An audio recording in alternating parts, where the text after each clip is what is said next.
Palabra de Dios. En la liturgia de la palabra, como su nombre lo dice de una manera muy clara, liturgia de la palabra, lo que más vamos a escuchar en este momento, lo que debe de captar nuestra atención es la palabra de Dios. Ahora, lo que voy a decir lo digo con mucho respeto. A diferencia de muchas otras congregaciones cristianas no católicas, nosotros nos movemos por un leccionario. ¿Qué significa esta palabra leccionario? Significa que la Biblia entera ha sido dividida en algunos párrafos o historias o mensajes de tal manera que a lo largo del año, o incluso en nuestro caso, a lo largo de 3 años, en 3 años, si tú vas a misa todos los días, vas a leer casi toda la Biblia. Eso se llama leccionario, la forma en cómo está fragmentada o separada la Sagrada Escritura, la Biblia, para que podamos leerla a lo largo de 3 años. Otras iglesias cristianas no tienen leccionario y el predicador escoge qué lectura es la que él quiere predicar. Y aquí pudiéramos entrar en algún debate. ¿Qué es mejor? ¿Tener la libertad y escoger el texto que yo quiera? Pues eso quizás va a ayudarle al predicador en muchos sentidos. ¿Por qué? Porque va a escoger el texto con el que se siente más familiarizado, va a escoger el texto que cree que más puede ayudar en ese momento a la comunidad, va a escoger el texto que a lo mejor él conoce o es más adiestrado o se siente inspirado particularmente en este texto. Pero eso tiene muchos riesgos. Porque al escoger así de una manera tan aleatoria los textos, sin ningún orden, puedes caer en el error de siempre repetir los mismos textos, de no leer la Biblia entera o peor aún, de estarla manipulando.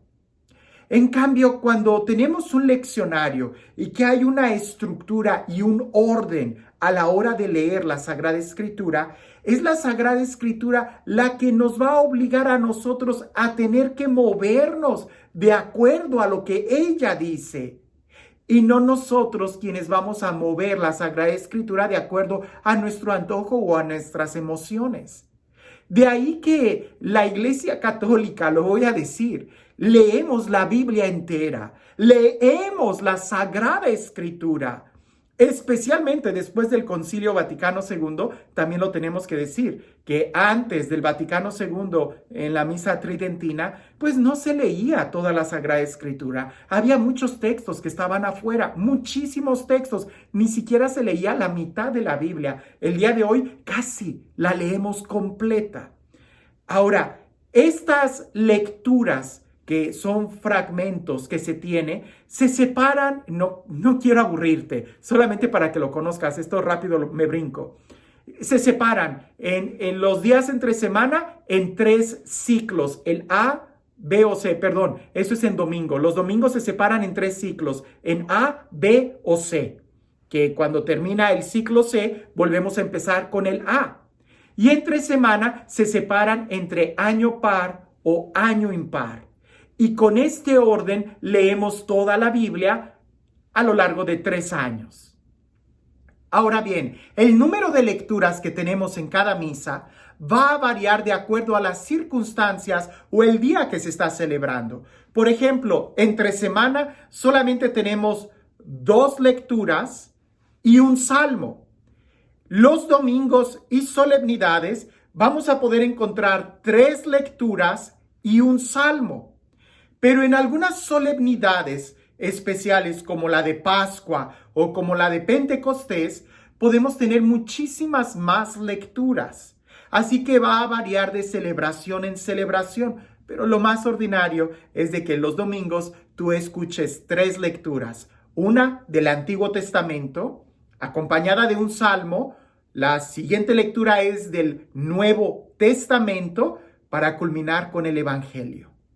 Entre semana usualmente es una lectura, ya sea del Antiguo Testamento o del Nuevo, el Salmo, y luego viene la lectura del Evangelio.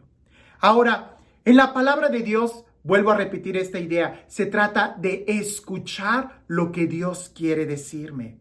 En la carta a los Hebreos capítulo 1 del versículo 1 al 2 escuchamos esto que nos están diciendo. De muchas formas y de muchos modos, habló Dios al pasado a nuestros padres por medio de los profetas.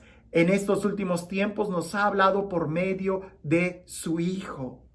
Es decir, se reconoce que Dios habló a través de los profetas y son los profetas los que leemos en el pasado. Incluso pudiéramos decir también los apóstoles, los que leemos en el Nuevo Testamento, pero también es Jesús el que nos habla el día de hoy. ¿Cómo? A través de su palabra. En Primera de Tesalonicenses capítulo 2 versículo 13 leemos: al recibir la palabra de Dios que os predicamos, la acogisteis no como palabra de hombre, sino cual es en verdad, como palabra de Dios. Es decir, depende mucho de la actitud que nosotros tenemos. Si tenemos la actitud de escuchar atentamente y le prestamos una atención singular como que es Dios quien nos habla, esta va a producir un efecto en nosotros.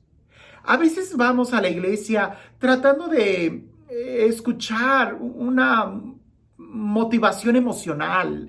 Y digo, pues si vas con esa actitud vas a ir muy pobre, porque la idea no es escuchar un sermón o una prédica o una motivación emocional o qué sé yo, es escuchar a Dios y dejar que sea Él el que hable. En el credo nosotros decimos: creo en el Espíritu Santo que habló por los profetas y que sigue hablando. El Concilio Vaticano II, en el aspecto de la liturgia número 7, pone este énfasis al decir: cuando se lee en la iglesia la Sagrada Escritura, es Cristo mismo quien habla. San Ambrosio decía: a Dios hablamos cuando oramos, a Dios escuchamos cuando leemos su palabra. Y entonces la liturgia de la palabra, en este momento de escuchar, se convierte en un diálogo de que Dios me va a hablar. Deja que sea Él el que hable, escúchalo. Te vas a sorprender mucho si en el momento en que escuchas la palabra de Dios, tienes estas dos preguntas en tu corazón. ¿Qué dice el texto?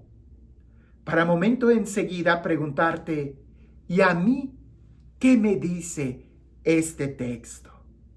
Al final de que se lee la palabra de Dios, se proclama o se dice esto: palabra de Dios. ¿Por qué es palabra de Dios? A lo que nosotros respondemos: te alabamos, Señor, porque Dios sigue hablando a su iglesia. Dios sigue hablando a nuestros corazones. Basta con que le pongamos un poquito de atención y notaremos que Dios sigue teniendo palabras de amor, palabras de sabiduría, palabras de consuelo, palabras que nos sanan, que nos edifican, cuando escuchamos atentamente su voz. Si hoy escucharas la voz del Señor, milagros sucederían en tu vida.